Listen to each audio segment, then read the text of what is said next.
Have you been wondering about the rapture? We are post-rapture, and we're going to get ready.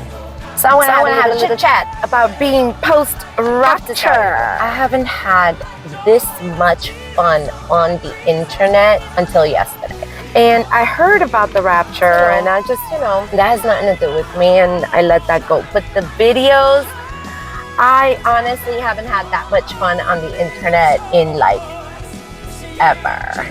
And I thoroughly enjoyed it. I got in on the fun. It was absolutely great, but let's talk about some stuff.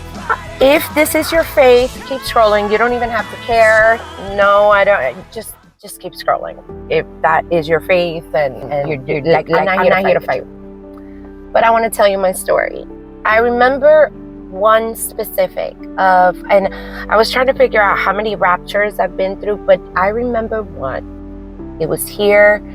I was living in Manhattan, New York City, and there was big talk in the Seventh-day Adventist church that I was going to, and they didn't call it the rapture. It was just like the end of days, the end, the apocalypse. It wasn't called the rapture.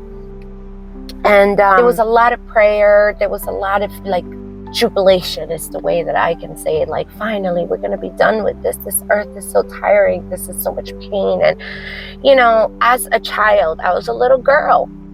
I was so excited because I was under the impression that angels were going to walk up or fly up the 6th floor apartment building that I was in order to take us.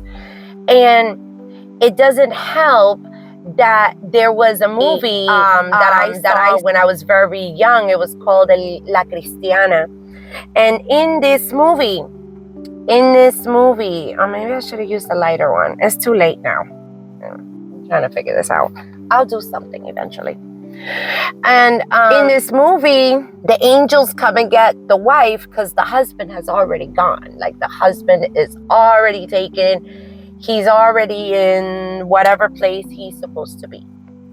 And the children, they are tested on the way. And I'm like, well, if it's anything like that, I'm going to be ready and I'm going to listen. I was a little girl. I was a very little girl. I may have been around 9. And I remember my parents milked it for everything that they had. I've never been the neato girl. I've always been very messy. And they said, well, the angels shouldn't have to come into a dirty house. So I remember my parents had us clean underneath the bed. Everything was cleaned, everything was wiped. Now, little girl logic, I don't want them to come to a dirty house. Adult logic, they wouldn't care. They would just take you, wouldn't they? So when it didn't happen, when the event did not happen, here is how it was sold to us. It was sold to us in church of God in his infinite wisdom decided to delay it to give other people hope. And the whole church bought it. I bought it. I was little. I bought it. I think this does a lot of damage because for a long time, I was wondering if it was me who did something so wrong that I delayed them. And the thing is, I don't remember if there were other chats, whether that was true or not. It could have been, but I don't remember. And it's I remember, but don't remember. And I just want to make sure because I told a friend of mine, I think they told us, well, you could have done better. Now, the days before this event took place, try to keep your mind pure. Try to obey your parents, obey your church, obey God. And I was wondering if it was that, infraction that I did, if it was that time that I didn't listen to the teacher that delayed Jesus from coming back. That was awful. And it didn't help that I went to public school, so we weren't allowed to really talk to anybody because they were mundanos, they were worldly, so they wouldn't understand. I remember just not being okay with all of that. It wasn't okay. And I was very hurt when he didn't come because here I am, you know, understand, this is little girl logic, okay? I wanted to tell Jesus that I've been a good girl and that I've gotten good grades in school. You think he gives a fuck? He doesn't care.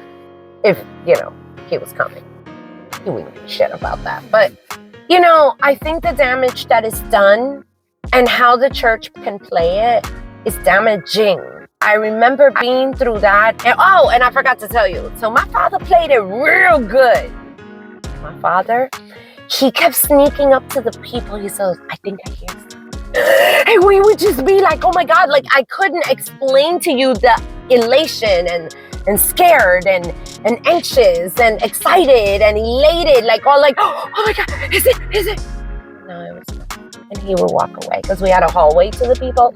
And he's like, I think this is it. And he would run. So this is damaging. And I don't want this for my children. What have your experiences with Rapture, Revelations, Apocalipsis, El Fin del Mundo, Second Coming, you know, the final coming, La Segunda Venida? Like, what has been your experiences? Because I saw somebody in the comments yesterday that she has been through 18 of them. And I'm like, damn, what kind of church did she go to? Anyway, I'll talk to you. Bye.